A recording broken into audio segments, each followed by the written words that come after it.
Bueno, gente que está de otro lado, mi nombre es Tony Rival acá, transmitiendo en vivo. Estamos ya al aire. Marcelo, buenas noches. ¿Qué tal? Buenas noches, ¿cómo están? ¿Cómo andás? Marcelo Ramal del otro lado del teléfono, así, y salió al toque la llamada. Marcelo, buenas noches. Buenas noches, ¿qué tal?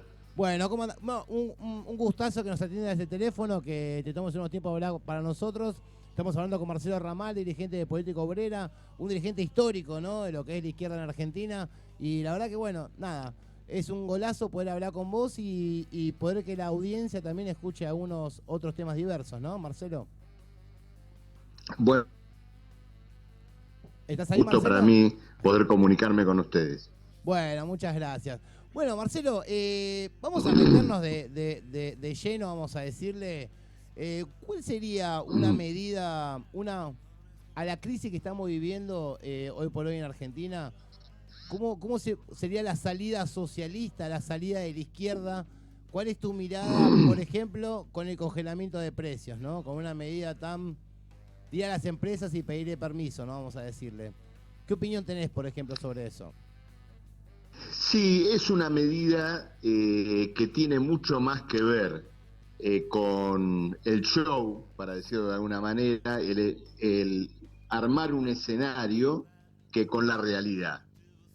Ya lo vivimos desde hace varios años, este tema de los precios cuidados, precios sugeridos, que en general abarcan a un conjunto de productos reducidos en precio y también en cantidad, porque se agotan rápidamente en las góndolas de los supermercados y sirven de coartada para que la inmensa mayoría de los productos continúen aumentando, ¿no es cierto? Ahora, esta política de regulación de precios, que es inefectiva con los precios, sirve de excusa o de coartada para no aumentar los salarios y para que los dirigentes sindicales digan que, no hace falta reclamar por salarios porque el gobierno está controlando los precios.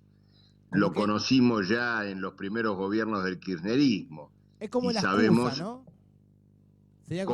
Sería como una excusa para, claro, como diciendo, bueno, espérenme, no aumenten las paritarias, nada, porque no va a aumentar los alimentos. Claro, Ni el es nivel de una vida. manera, exactamente, tiene ese carácter, ¿no es cierto?, de recurso político, de excusa, para decir, digamos, que los precios se están controlando. Ya lo vivimos con el tema de la carne.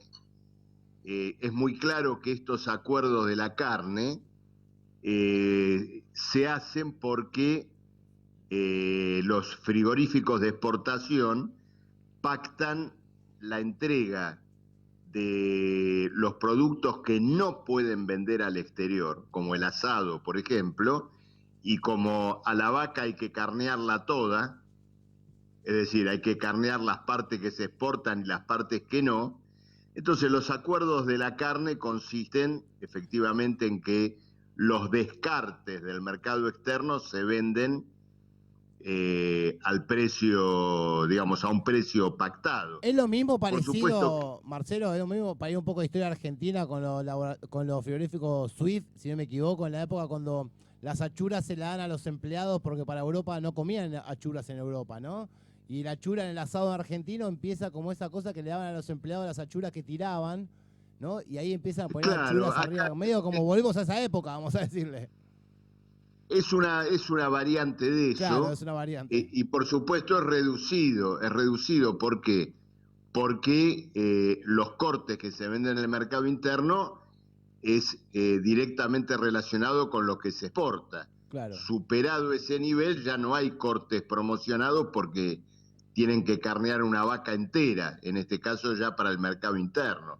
Claro. Entonces son recursos que buscan justificar, digamos, el único y verdadero control que sí se ejerce, que es sobre el salario y sobre las jubilaciones. Claro, no, porque acá vos estás hablando de la carne, ¿no? Que es un solo alimento en la cadena alimenticia, que son un montón, ¿no? Que necesitamos para comer. Estás hablando de la carne, que los dueños de la carne son 8 familias.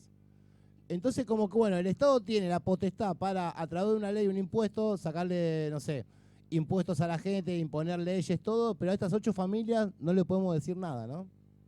Como que Sí, es muy sí, loco. sí, por supuesto. Esto va a terminar, esta historia de los precios cuidados, seguramente, bueno, va a terminar en algún arreglo parcial, precario, que va a dar al mismo tiempo el permiso para que otros productos aumenten de precio. Después le quiero decir otra cosa también. Estos precios cuidados o controlados, en general, se comercializan en las grandes cadenas, por ejemplo en los supermercados. Entonces, los supermercados lo integran a las políticas de promoción. Vieron que también en el supermercado aparece y dice, si tenés la tarjeta de tal supermercado, Claro, 2 por 1, dos ¿no por es uno. cierto? 2 por 1 o 50% en la segunda compra. Bueno, ahí está el precio cuidado. Pero la persona que va a comprar compra un montón de otros productos y entonces en el combo de la compra general, el supermercado compensa el precio promocionado con el que no lo está. No le digo nada de las promociones con tarjeta de crédito, Claro, no es que de repente el ¿no es cierto? supermercado un día se levantó y dijo, che, vamos a ser un poco más socialista, vamos a darle un producto gratis a la gente. No, no es por eso, vamos a decirle. Sí, ¿No? no, y aparte otra No, no, cosa. desde luego que esto tiene que ver con esto. Ahora, ¿cuál es la gran paradoja, ¿no es cierto?, de todo esto? Acá se respetan, podríamos decir, todas las estructuras de costos. Es decir, alguien viene y dice lo siguiente, el gas me cuesta esto, esto, esto y esto, y por lo tanto lo quiero vender a tal tarifa. A mí el alimento me cuesta tanto, tanto, tanto y lo quiero vender a tal valor. Pero la única estructura de costo que no se respeta es la del costo de la fuerza de trabajo. Es así, se toca cuando Cuando el quiere. Cuando se trabajador, quiere, se toca. claro, cuando el trabajador presenta su canasta familiar, bueno, el Estado no le da pelota. Marcelo, Hoy una canasta sí. familiar son 144.000 pesos. Imagínate, ¿no? O sea, ¿quién cobra eso en blanco hoy por hoy? Nadie. Por supuesto. Marcelo, teniendo en cuenta que sos economista, vamos a decirle, te hago una pregunta, yo de la ignorancia, pero un día estuve pensando algunas cositas y te hago una pregunta que sos economista. La inflación, ¿no? ¿No se genera también porque los dueños de los alimentos y la mercadería y todo el país está distribuido en muy pocas manos? Y esas pocas manos, cuando quieren, hacen guiño, guiño, aumentan el precio y aumentan. O sea, lo que voy es lo siguiente, ¿no? O sea, la inflación no es un poco esta cosa que no se quiere hablar de los monopolios también. Bueno, existe, ¿no es cierto?, algo de esto. Existe algo de esto, pero yo te diría que solo parcialmente, digamos, existe Parcialmente. esa cuestión. ¿Por qué motivo? Porque, en definitiva, digamos, siempre aparece alguna forma de competencia, por algún lado. Es decir, por ejemplo, en las primeras marcas aparece la competencia de las segundas marcas. De alguna manera, ¿no es cierto?, esto se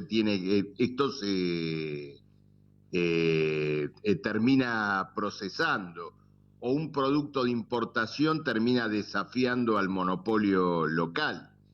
En realidad, el problema de la inflación en la Argentina está muy relacionado hoy con la desvalorización de la moneda. La moneda en la Argentina se desvalorizó brutalmente durante todo el año pasado y esto fue resultado de una política de rescate a las grandes corporaciones capitalistas. No nos olvidemos que durante la pandemia se hizo una emisión de dinero fenomenal que tuvo que ver fundamentalmente con el subsidio a empresas. Marcelo, ¿te puedo pedir un Exenciones favor? impositivas, ¿Te puedo pedir pagos un de favor, Marcelo? sueldos. Marcelo, ¿te puedo pedir un favor? Porque hay Hola. gente, sí, te quiero Sí. pedir un favor, porque hay gente escuchando del otro lado y a veces nos pasa que escuchamos en los medios masivos cuando hablan de esto y, viste, te dicen, no, se fugaron tanta plata, y no entendemos muy bien. Contanos un poco el rescate a empresas. ¿Cómo es un rescate a una empresa? No, el rescate a empresas significa lo siguiente.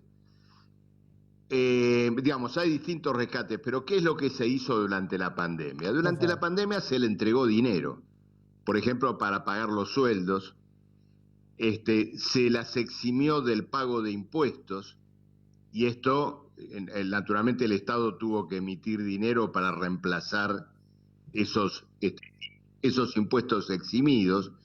Bueno, como resultado de todo eso, hubo una emisión gigantesca de dinero, podríamos decir, en un barril sin fondo. Marcelo, ¿Qué fue lo que hicieron las...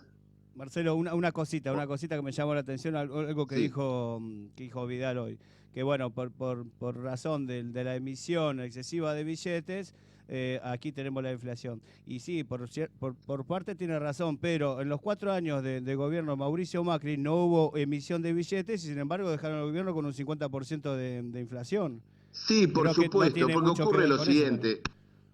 ocurre lo siguiente, no toda emisión genera inflación, como cree esa gente que sostiene esa idea. Si se emite dinero, se genera inflación. Eso es de burros. ¿Por qué motivo? Porque la emisión de moneda, bajo ciertas circunstancias, forma parte de la propia función de un banco central. Por ejemplo, si entran dólares al país, el Banco Central tiene que emitir pesos como contrapartida de esos dólares que entran. Entonces, la emisión de pesos puede formar parte de una función corriente en este caso del Banco Central, o puede también actuar como un crédito que el propio Estado se brinda o se da y que después recupera. En este caso que estamos hablando, fue una emisión a fondo perdido, es decir, una emisión a un tacho agujereado. ¿Por qué motivo? Porque las empresas utilizaron buena parte de ese dinero para la especulación, para la compra de dólares, concretamente. Esto ocurrió mundialmente. En Estados Unidos pasó exactamente lo mismo, una emisión fabulosa de dólares que también se terminó destinando con fines especulativos. Hasta tal punto fue así que creo que la tercera tanda de subsidios que dio el gobierno, el propio gobierno se vio obligado a decir de que, bueno, empresa que haya operado en el mercado de cambios en los últimos meses no recibe el subsidio. Es decir, el propio gobierno reconoció, ¿no es cierto?, que se había producido este desvío, esta especulación. Entonces, ¿el subsidio te referís al ATP o sea, a las pequeñas pymes, el ATP okay. Las ATP. ¿Por qué motivo? Porque el gobierno daba ATPs, pero las empresas suspendían, despedían, a pesar de que había un decreto de suspensión de despidos. Bueno, entonces el dinero se desvió con otros fines. Compraron dólares, llevaron el dólar a 180 y entonces, por supuesto, esta presión devaluatoria hace que los precios estén empujando para acercarse a este valor, no del dólar oficial, sino el dólar de la devaluación. Ahora, indudablemente, mientras esto ocurre y ocurría, los salarios se ajustaron completamente por debajo. Fíjate otra cosa. Lo que queda claro es que siempre, pública, Marcelo, siempre los salarios son un problema, ¿no? O sea, siempre los salarios son un problema. Por eso, la deuda pública se ajusta por inflación y por el valor del dólar. Es decir, que si mañana hay una devaluación, el que tiene títulos de la deuda pública no pierde nada, pero el salario del trabajador se desvaloriza. Entonces, a través de la inflación, lo que se opera es una confiscación de los trabajadores en beneficio del capital. Si vos vas a la propia palabra inflación, ¿no es cierto? Hay algo que se infla. Bueno, muy bien. En la economía, todo el valor que se crea en un año, en un mes, en el tiempo que sea, todo el valor nuevo que se crea, o va a los salarios o va a los beneficios. Claro. Lo demás es valor ya creado anteriormente. En una fábrica se crea valor, si es una fábrica de camisas, hay tela, hay hilos que se produjeron anteriormente y el nuevo valor, que es la confección de la camisa, o va a los salarios o va a los beneficios.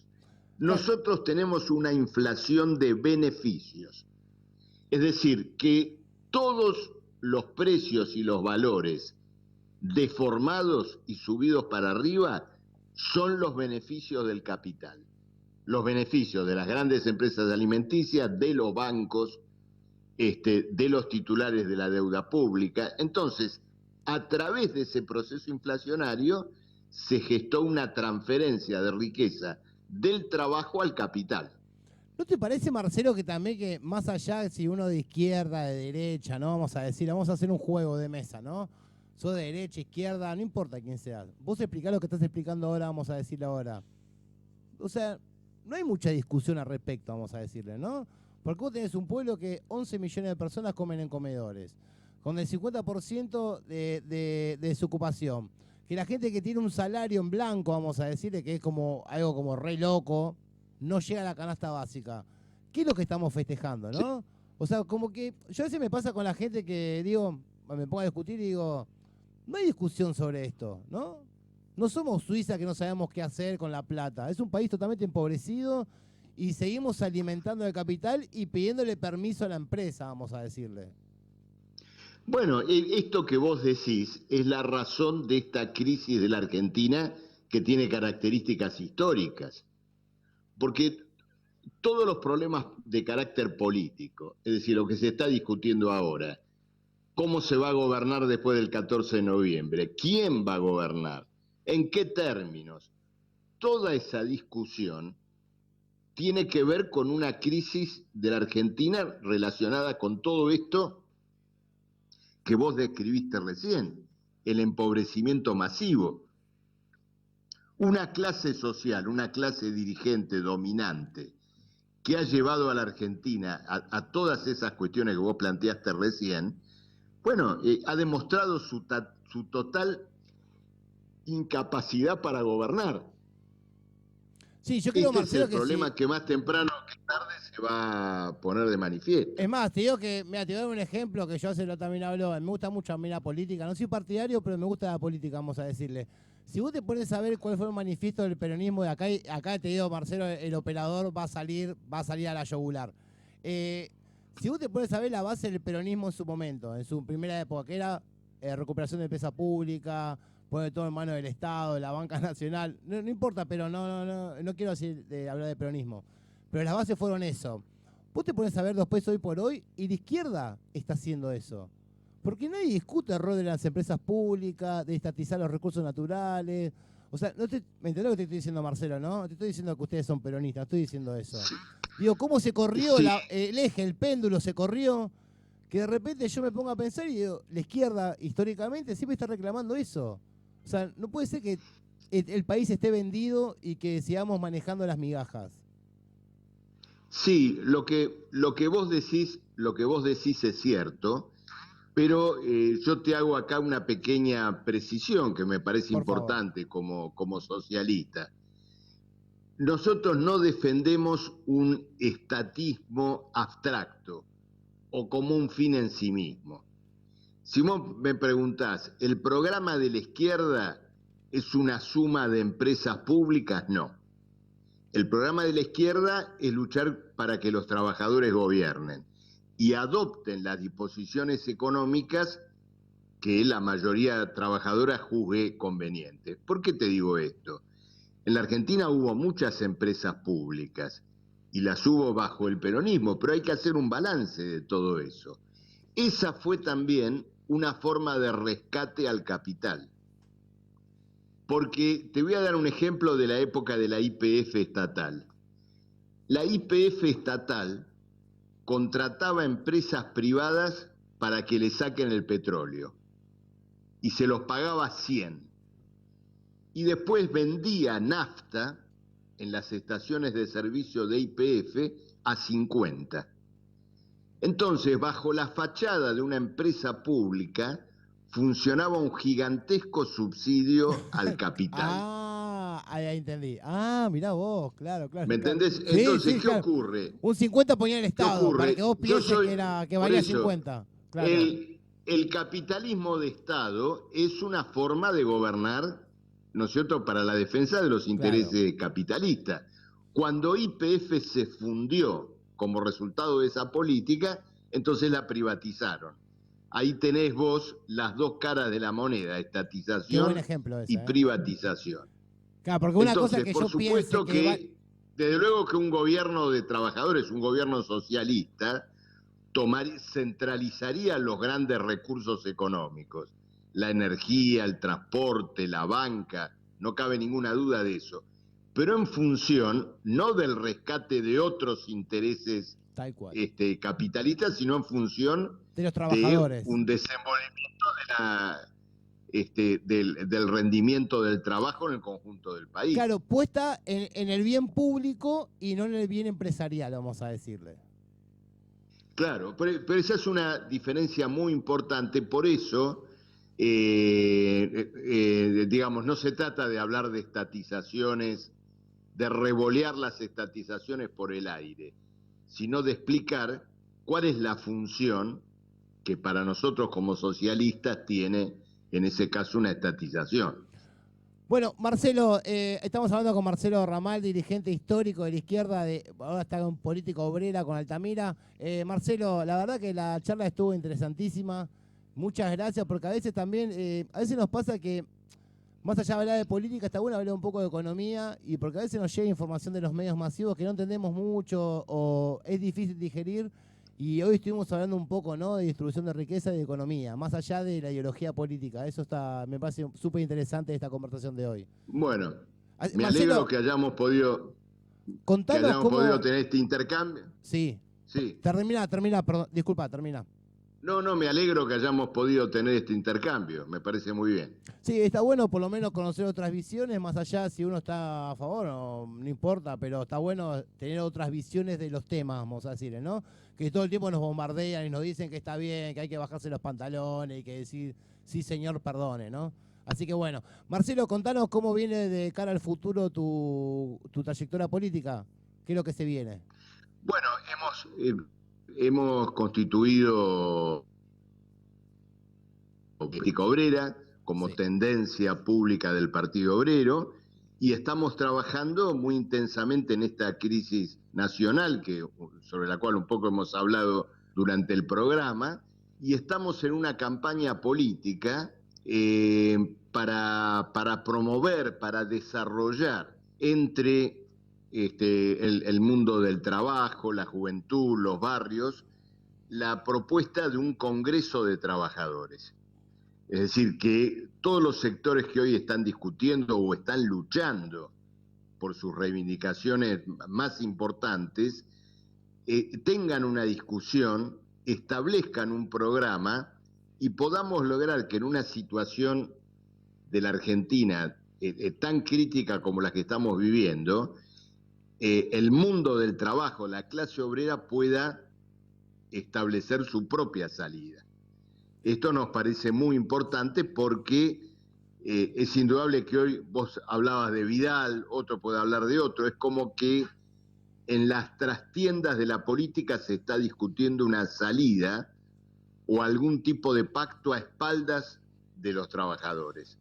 Entonces, Marcelo, creo que sí. No, porque justamente porque no estaba enterado de lo que estabas haciendo más o menos, tu carrera política y demás, ¿no? Y yo quería saber, quería preguntarte cómo está tu relación con Néstor Pitrola, o con Nico del Caño, porque una vez lo entrevistamos a Altamira y estaba como un poco enojado con ellos. ¿Qué pasa? ¿Que hay una grieta ahí en ese lugar? Bueno, el enojo es político, es decir, tiene que ver... son diferentes grados de problemas, pero, digamos, de conjunto no vemos al Frente de Izquierda abordando esta crisis con una verdadera política socialista. Lo vemos en una campaña electoral casi como hablándose a sí mismos, ¿no es cierto?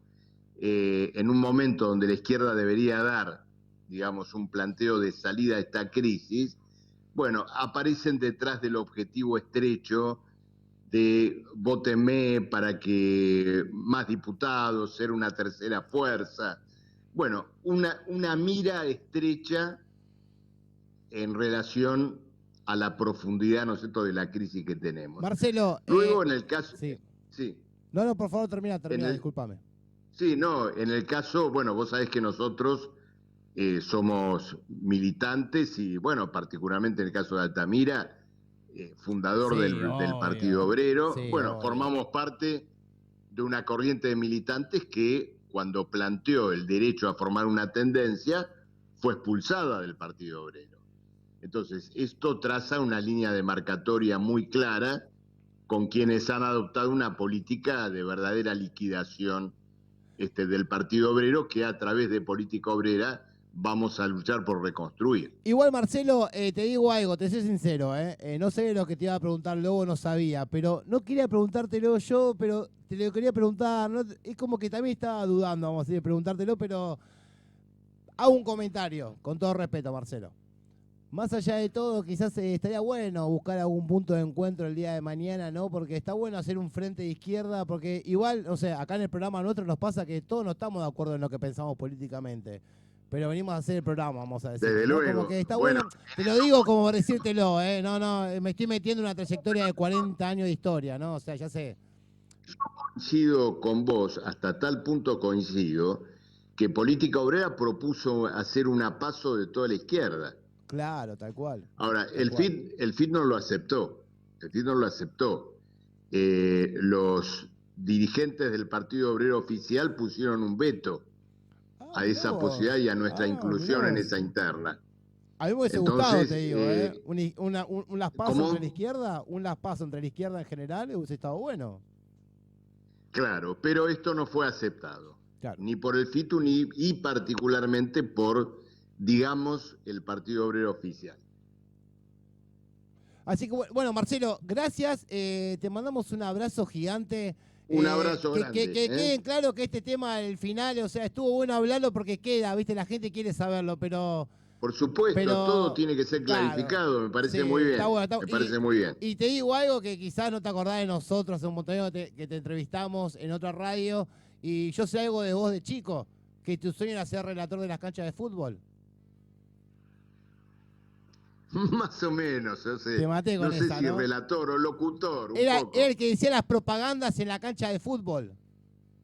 Puede ser, puede ser. Me acuerdo porque una vez te hice el chiste con la voz que tenés, el tono de voz que tenés un sí, vozarrón. Y me dijiste que de chico era como que te gustaba las propagandas de la cancha, esas cosas. Sí, la verdad que sí, me encantaba eso, sí, es verdad. Bueno, Marcelo, nada, loco, gracias por la entrevista, gracias por el tiempo que te tomaste hablar con nosotros. Muchas gracias a vos, un gran abrazo. Un saludo, Adiós. estamos en contacto. Bueno, gente que está de otro lado, esto es Mundo Bullicio, volvemos con más Mundo Bullicio.